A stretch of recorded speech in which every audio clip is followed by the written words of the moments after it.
In 3, 2, 1. Hey everybody, Coach Mark here. Good to be back home. As y'all know, I just got back from Florida last weekend. Had a wonderful time. I got to meet Big Z and Inez Carrasquillo, which was really exciting. So let's talk a little bit about what I got cooking for you today. I'm going to be talking about HAG-VT. It is a volume training program that I kind of whipped up. The idea here is it's designed for both size and work capacity. Let's dive in a bit further, right?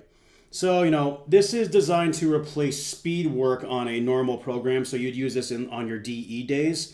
And speed work is great, obviously, but if you are focused on just building more musculature and work capacity overall, I think volume training definitely has a lot of value in this application. This would be really great if you're in the off season, maybe you're trying to fill out a weight class, for example. Now, advanced German volume training, which is HAG-VT, is 10 sets of 5, and the idea is you would build to be doing, I think it's 75 to 80% of your 1 rep max for that 10 by 5. I think this is really valuable, especially for a strongman athlete, because it allows us to accumulate a large amount of volume using heavier loads versus a more traditional 5 by 10.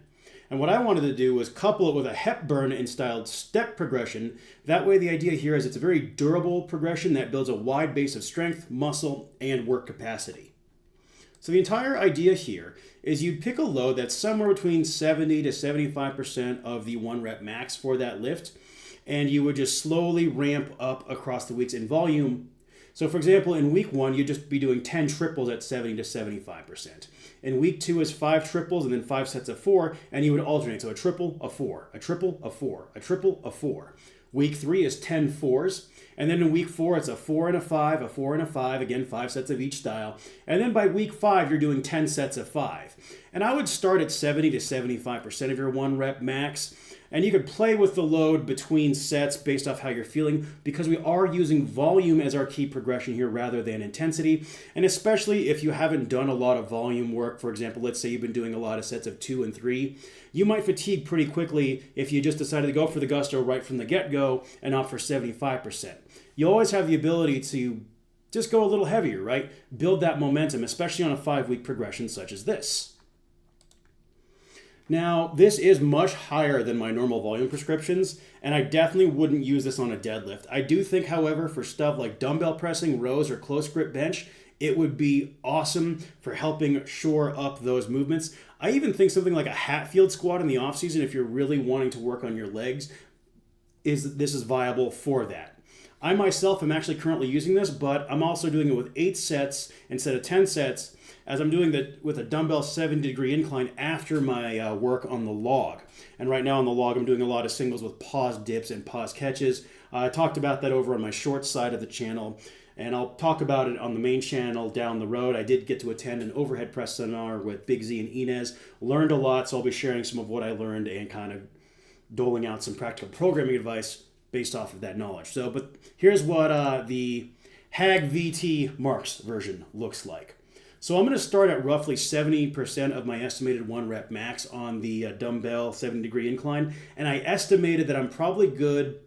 I'm starting with a pair of 60s, and I can work up from there. So week 1, this already happened. I did 8 sets of 5, went really well. So then what I'm going to do is next week, I'll do a set of 5 and then a set of 4.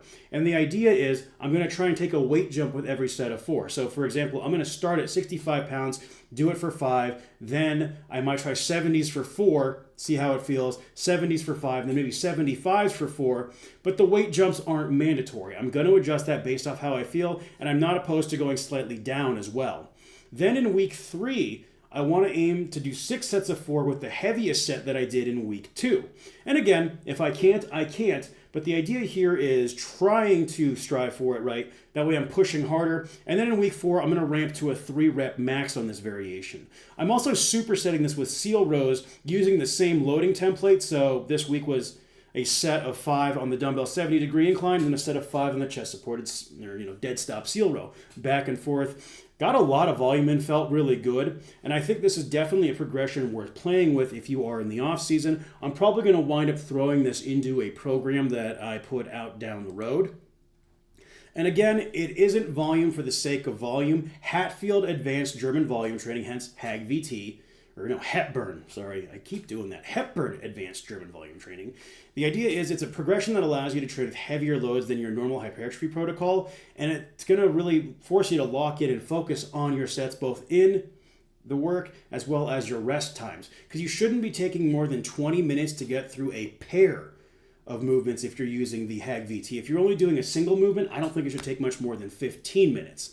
So if you're a strongman athlete who is looking to build size, strength, and work capacity, I think this would be a really fun one to try out. Like I said, I think with supplemental pressing after your speed work, this really shines, especially if you do bring it down to 8 sets. But let me know if you have any thoughts. If you're thinking about running it for yourself, hit me down in the comments section below. I'd love to answer your questions. Best ones are ones I will turn into longer form videos.